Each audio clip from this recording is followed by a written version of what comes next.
Hi Pre-Calculus. Today we are talking about arithmetic and geometric sequences. You may have encountered these before and they're not very complicated, so hopefully it'll go well and we'll just dive right in. So an arithmetic sequence is a sequence where the same number is added or subtracted from each term, and they have a common difference, which is just the number that you add or subtract. So if we have a situation where a sub 1 is a sub 1, a sub 2 is a sub 1 plus d, the common difference. A sub 3 is a sub 2 plus 2 times the common difference. A sub 4 is a sub 1 plus 3 times common difference, and so on. So we end up having a formula for the nth term, which is a sub n is equal to a sub 1 plus n minus 1 times d. So I'm not going to define all this, but anyway, there's our formula there. So here's our question. Are the following arithmetic sequences? You know what? I should define these. Okay, so a sub 1 is the first term. N is the number of the term number, I should say, the term number, and D is the common difference. Okay, term number, gosh, this is bad, but you get it. All right, and so are the following arithmetic sequences? Well, here we are adding by 5, adding by 5, adding by 5, adding by 5, and so on. So yes, it is. And the common difference is equal to 5. So we can actually find a sub n, which is going to be equal to 3 plus 5 times n minus 1. Here, we are taking minus 10, minus 10, minus 10. So yes, our common difference is equal to negative 10. And a sub n is going to equal negative 2 plus, I should not write plus, not plus minus 10. I'll just write negative 2 minus 10 times n minus 1. Okay? Here we have 2, 4, 8, 16, 32.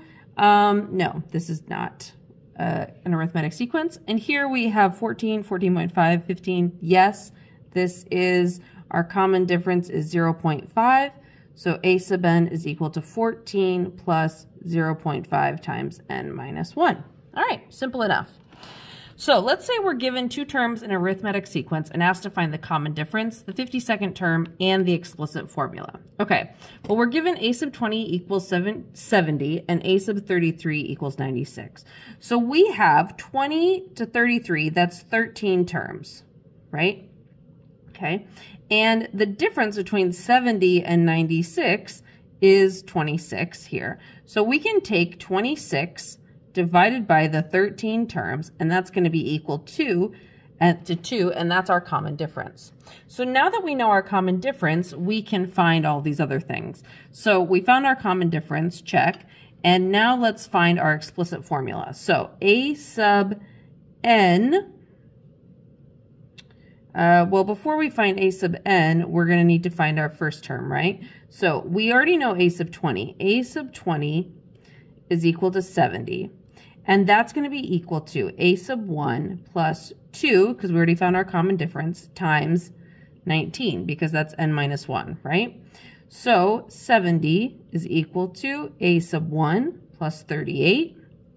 Subtract 38 from both sides, some good old simple algebra. A sub 1 is equal to 32. Now that we know that, we can write our explicit formula. So a sub n is equal to 32 plus 2 times n minus 1. And then we can find a sub 52. So that's 32 plus 2 times 51, or 32 plus 104, which is equal to 100. No, why did I say 104? It's 102. 102, there we go. This is why, because it's 134. All right, good. Now, we also have the sum of an the sum of an arithmetic sequence, and that formula is given by s sub n is equal to n times a sub 1 plus a sub n divided by 2. So we can actually find the sum of the first 20 terms of this arithmetic series here. So we know that, well, first we need to find a sub 20, okay? So a sub 20 is going to be equal to, we can see here that our common difference is 4. So this is 2 plus 4 times 19. So that's 2 plus 76. So that's 78. So now we can find S sub 20 is going to be equal to our common difference 4. Yeah. Pause. Sorry, not our common difference. That's not what I want there. N, the number of terms. So the first 20 terms, so this is just going to be 20. There we go. Times A sub 1, which is 2, plus A sub n, which we already found is 78, divided by 2. 2 goes into 20 10 times, so this is equal to 10 times 80, which is equal to 800. All right. Suppose that the series has a sum of 2,178. Find n such that S sub n is equal to 2,178. Well, we can say that 2,178 is going to be equal to n times 2, because we're using this as the same, tied to the same or previous example, times, well, what? So first we need to find, it's going to be A sub n. Well, what is A sub n? A sub n is going to be equal to 2 plus 4 times n minus 1, right? And if I expand that out, I'm going to get 2 plus 4n minus 4, which just becomes 4n minus 2, right? So here, when I'm putting this into my sum formula, I'm going to have 2 plus 4n minus 2, all divided by 2, okay? So these cancel out, and I can multiply both sides by 2. So I end up getting, actually, I'm not going to do that yet. So I'm going to have 2,178 is equal to 4n squared divided by 2, or 2,178 is equal to 2n squared. Now I can divide both sides by 2.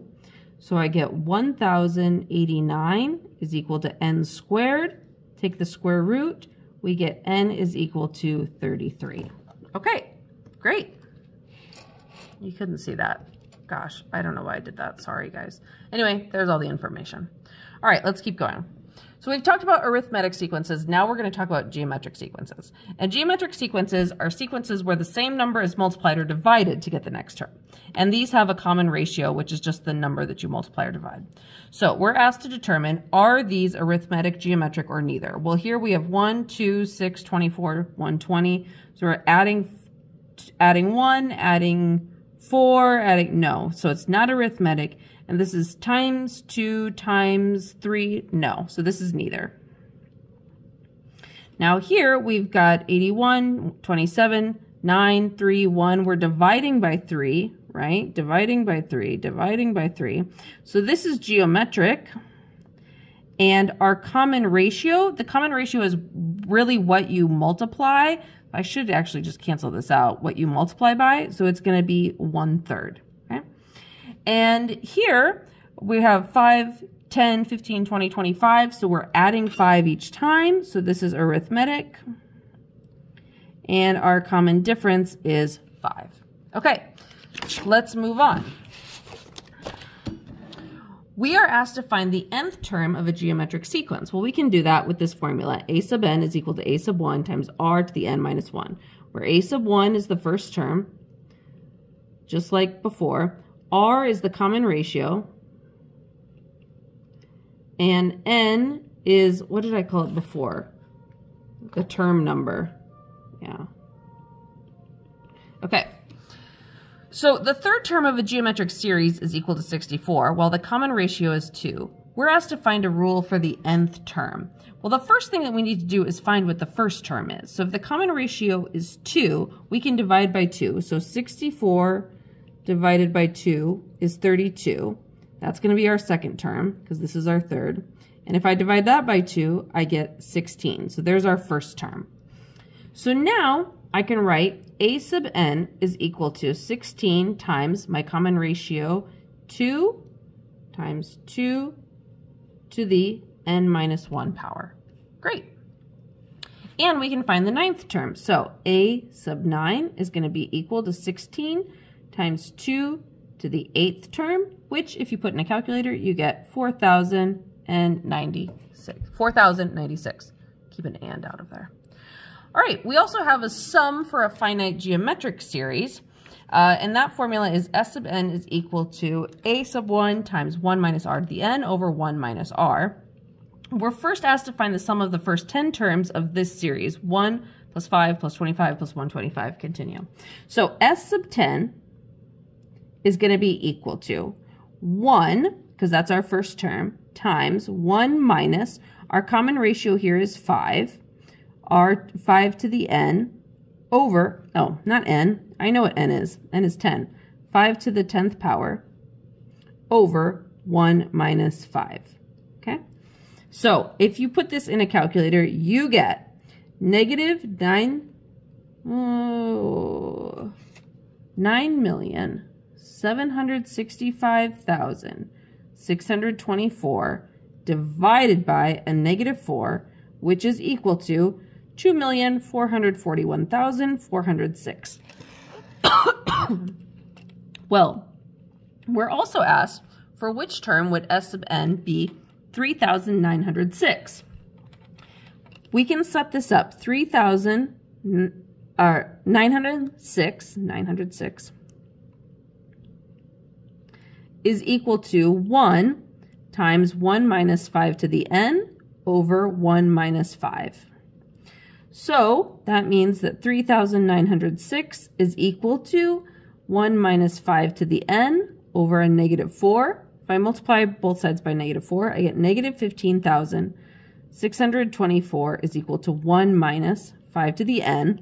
Subtract 1, we get negative 15,625 is equal to negative 5 to the n. Get rid of our negatives.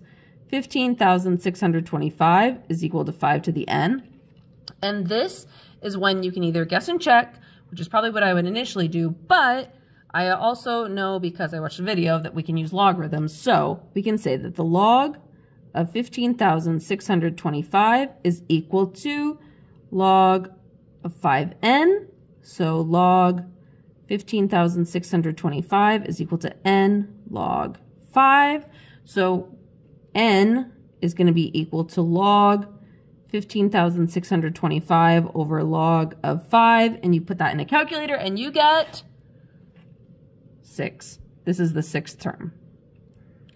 Okay, that's great. If you have any questions, please bring them to class, and I'll see you then. Bye.